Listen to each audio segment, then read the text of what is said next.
ಕನ್ನಡದ ಸಿದ್ಧ. ದೊಡ್ಡವರೆಲ್ಲ ಜಾಣರಲ್ಲ, ಚಿಕ್ಕವರೆಲ್ಲ ಕೋಣರಲ್ಲ. ಕನ್ನಡವೇ ನಮ್ಮ. ಕಮಲ್ ಹಾಸನ್ಗೆ ಕನ್ನಡ ಪುಸ್ತಕ ಕೊಟ್ಟ ನಮ್ಮ ನಟಿ ಈ ಭಾಷೆ ಕನ್ನಡತಿ ರಂಜನಿ ರಾಘವನ್ ಅಭಿಮಾನಿಗಳು ಹೇಳಿದ್ದೇನೆ. ಸರಳ ಸರಳ ಇದು. ಕಮಲ್ ಹಾಸನ್ಗೆ ಇತ್ತ ರಚಿತಾ ರಾವ್ ಸಖತ್ ಕೌಂಟರ್. ಸಿದ್ಧವೋ ಸಿದ್ಧವೋ ಕನ್ನಡಕ್ಕೆ ಸಾಯಲು, ಸಿದ್ಧವೋ ಬದ್ಧವೋ. Yes, Thug Life cinema Kamal Haasan ಅವರ ಕನ್ನಡದ ಬಗ್ಗೆ ನೀಡಿರುವ ವಿವಾದಾತ್ಮಕ ಹೇಳಿಕೆಯಿಂದ ಕನ್ನಡಿಗರು ಕೆರಳಿ ಕೆಂಡವಾಗಿದ್ದಾರೆ. ಕಮಲ್ ವಿರುದ್ಧ ಕನ್ನಡ ತಾರೆಯರು ಒಗ್ಗೂಡ್ತಿದ್ದಾರೆ. ಇದೀಗ ಡಿಂಪಲ್ ಕ್ವೀನ್ ರಚಿತಾ ರಾಮ್ ಕೂಡ ಈ ಬಗ್ಗೆ ಪ್ರತಿಕ್ರಿಯೆ ನೀಡಿದ್ದಾರೆ. ಎಲ್ಲಾದರೂ ಇರು, ಎಂತಾದರೂ ಇರು, ಎಂದೆಂದಿಗೂ ನೀ ಕನ್ನಡವಾಗಿರು ಅನ್ನುವ ಸಾಲನ್ನ ಉಲ್ಲೇಖಿಸಿ ರಚಿತಾ ರಾಮ್ ಸಖತ್ತಾಗಿ ಟಾಂಗನ್ನ ಕೊಟ್ಟಿದ್ದಾರೆ.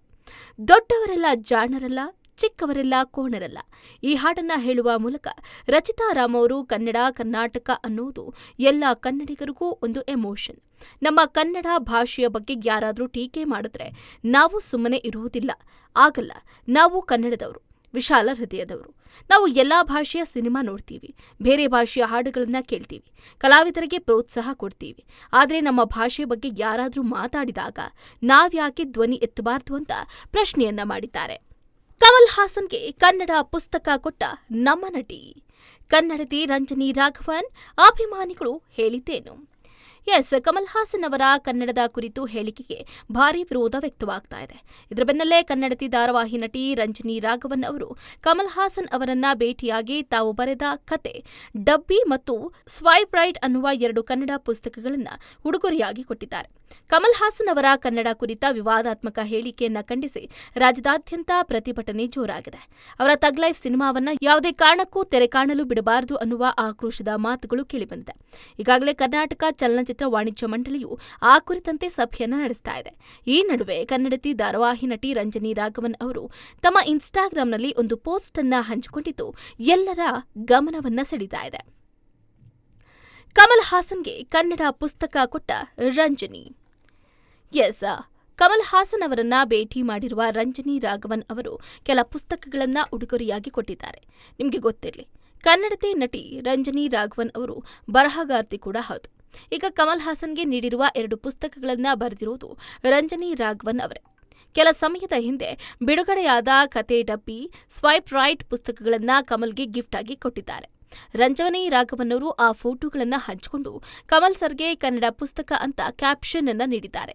ಇದಕ್ಕೆ ಫ್ಯಾನ್ಸ್ ಏನಂದ್ರು ಅಂತ ನೋಡೋದಾದ್ರೆ, ಎಸ್, ಸೂಪರ್ ಮೇಡಮ್, ನಮ್ಮ ಕನ್ನಡತಿ ಸರಿಯಾದ ಟೈಮ್ನಲ್ಲೇ ಕನ್ನಡ ಪುಸ್ತಕವನ್ನ ಕೊಟ್ಟಿದ್ದಾರೆ.